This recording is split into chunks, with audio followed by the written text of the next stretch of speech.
when you are, in a sense, a conduit, if you like, for all the different expectations from the different sectors. So I will just explicitly lay out which sectors they were as I saw them. There was the local community. That was the most dominant, if you like, expectant sector. Then there was the client, which was the regeneration company. That was charged with a hugely ambitious job of kind of reshaping Ballymun and building it into a better physical society, and also culturally and socially regenerating the area as well. So that was the regeneration company and the local population, the local community. Then there was the art establishment, which I felt was a very important sector.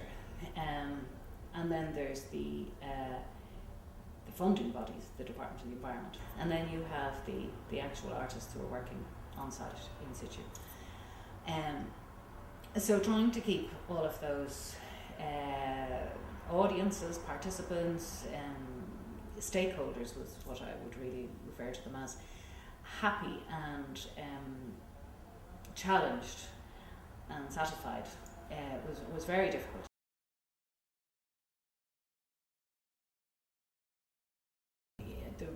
I would say that Breaking Ground, was inhabited in some way or other, practically every household in Ballymun, through the various projects, whether through the projects that were organised through the schools, the jazz projects through the schools, or the art projects through the schools, right through to the Auckland Gertz project to Map to Care, the Hotel Ballymun project, where so many people from Ballymun who'd never been up to the top of the flats came and witnessed the project, some of them even staying overnight, many of them doing different performances.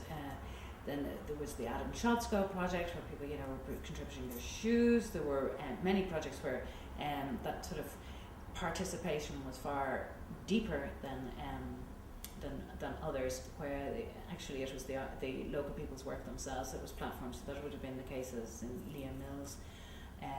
You've got to be there, you had to be there book, where a whole new group of local people learnt to write short stories and poetry, and there was a beautiful anthology with drawings by Alice Marr produced.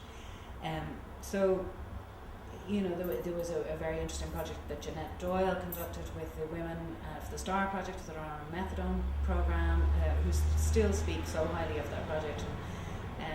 I think benefited is another term as well that's very spurious, but I will go so far as to say that they benefited from that.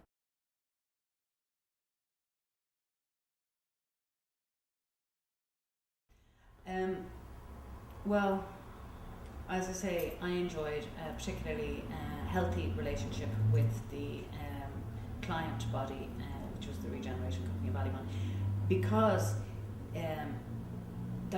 the principles of that organisation are extremely enlightened public servants themselves. So we're talking about working with the best of architects, the best of financial and administrative managers, and a managing director who was deeply intelligent and also very opinionated, but also very deferential when it came to commenting on what contemporary art practice is and what it's for and what it's about, and wanting to avoid the managing director and the senior civil servants or public servants there wanted to avoid, for example, a series of figurative works along the median, which was the centre part of the main street in Ballymun. They wanted to avoid that at all costs.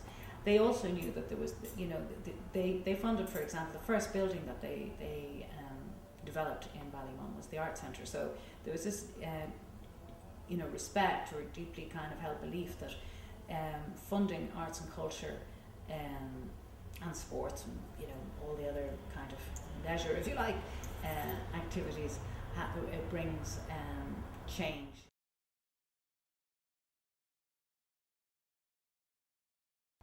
How I kind of brought them along with me was that I would deposit reading material on their desks.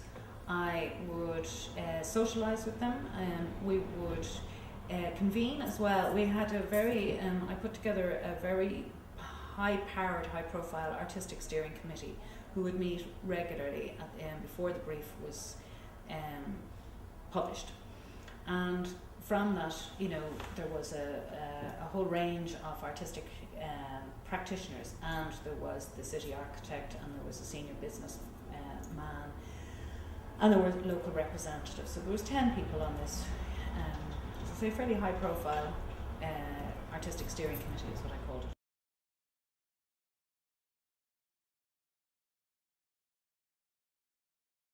If it's a local authority, they would probably have an arts office team of people, and in some of those arts officers are extremely expert and very well read and very well informed in contemporary art practice.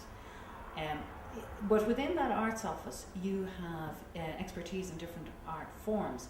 So it really depends as well. It's no more than, whoever is the Taoiseach has a particular interest in a particular cultural activity, whether that be art in terms of Charlie Haughey or sports in terms of Bertie Ahern. So it's exactly the same in a local authority. So if you have a managing director, a county manager who has an interest in the arts, but his interests, I don't think there are any female county managers, in the arts might be specifically in opera or in theatre, and that is evident then as well through the arts office.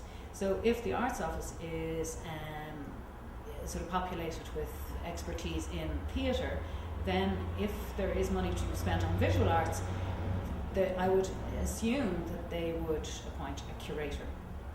And that curator is the person then who is charged with the responsibility of spending this money on a visual art commission.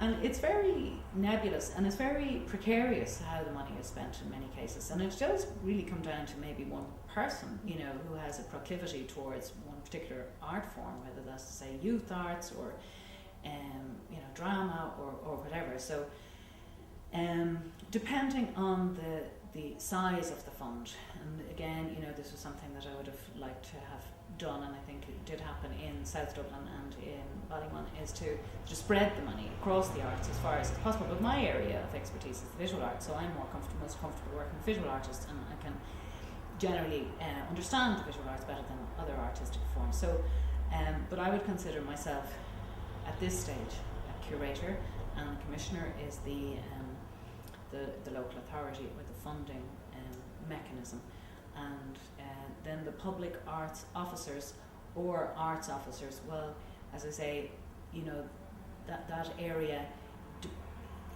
those people have expertise and knowledge probably of particular types of art forms, and where money is to be spent on a particular art form, well then I think it's incumbent on them to engage a curator or a specialist in that particular art form.